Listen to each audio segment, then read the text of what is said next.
The Lord be with you. And with your spirit. A reading from the Holy Gospel according to Luke.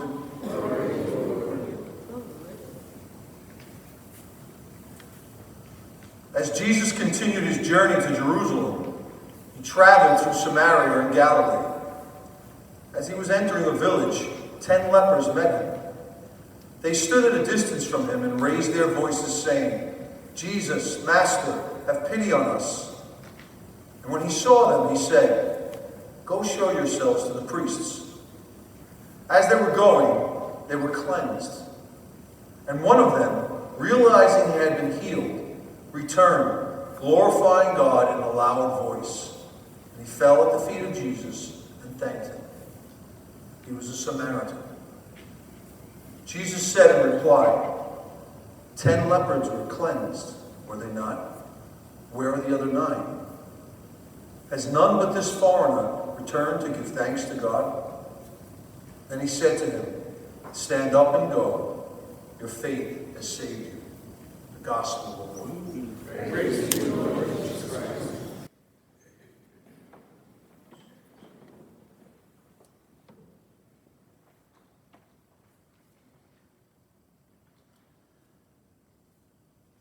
In 2017, I got transferred from Cheyenne, Wyoming to Germany as a chaplain for the United States Air Force. And one of the things I did in 2017 when I got there in Germany was to take the driver's test or the driver's license. And to my great surprise, as I reviewed in preparation for the written exam, there was a law which was called the Good Samaritan Law. In Germany, if you happen to drive and they're on a highway and there is somebody in distress and you don't help them, you can be ticketed. Good Samaritan Law. Today, as we celebrate the Thanksgiving Day 2023, I would like to meditate with you the necessity of thanking God for all the blessings that He has given us. Because the gospel today, usually we take this gospel every single Thanksgiving, is taken from the Gospel of Luke. Yes, we're familiar with the parable of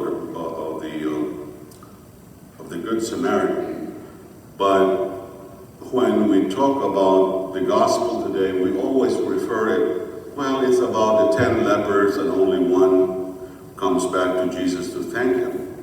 I would like to propose that if there is a Good Samaritan, and by the way, this gospel is only found in Luke, like the gospel of the Good Samaritan. If there is a gospel of the Good Samaritan, I would like to propose that this gospel should be given the title, the Gospel of the Thankful and Grateful Samaritan. So today, we put ourselves into the shoes of the thankful and grateful Samaritan. First of all, we have to realize that 9 were Jewish, and he was the only Samaritan. The Samaritans during Jesus' time were considered as second-class citizens, so their salvation is questionable. Yes, in our gospel today, 10 were cleansed, but only one came to thank him. All of them were cleansed physically, but the thankful and grateful Samaritan was cured physically and spiritually as well. Again, the Gospel of Luke, since he was a doctor by profession, most Matthew, Mark, Mark, Luke, and John, Luke has got the most number of cures because he was keen on physical healing because he was a doctor by profession. On the other hand, the Gospel of Luke also depicts Jesus as a man of prayer. Traditionally, in the Catholic Church, we have basically 4 kinds of prayer: acts, adoration, contrition, thanksgiving, and supplication. And I would like to zero in on Thanksgiving because today is Thanksgiving Day, and we should realize that it is not just adoration, it is not just contrition, it is not just supplication, but thanksgiving as well. Basically, prayer is thanksgiving. As we all know, the Holy Mass is a Mass, but the Holy Mass is a prayer of thanksgiving. And so in our Gospel today, we have to realize that when Jesus said, 10 were cleansed, were there not? Where are the other 9? So as far as Thanksgiving is concerned, we have to realize that Jesus expects us to thank Him. Because what is Thanksgiving as a prayer? Thanksgiving as a prayer basically is the profound realization that everything I have, everything that I possess belongs to God. I would like to end this meditation with a beautiful episode from the life of Saint Jerome. As you all know, he was the one who translated the Bible for 21 years from 383 AD to 404 AD. He was the one who translated the Bible from Genesis to Revelation, from Greek, Aramaic, and Hebrew into Latin. Towards the end of his life, he spent his last years in Israel.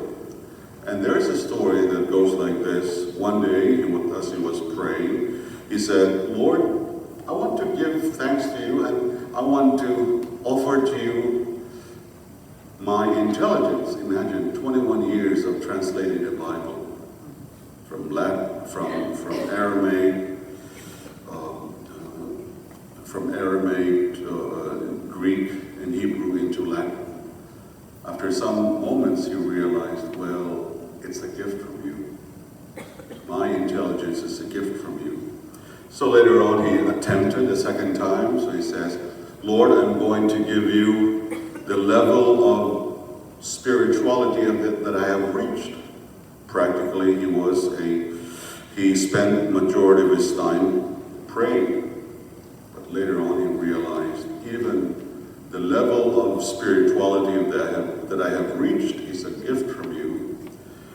Later on, he realized, to his great surprise, and there were tears cascading down his cheeks, and he said, Lord, now I realize that the only thing that I can truly claim as my own are my sins.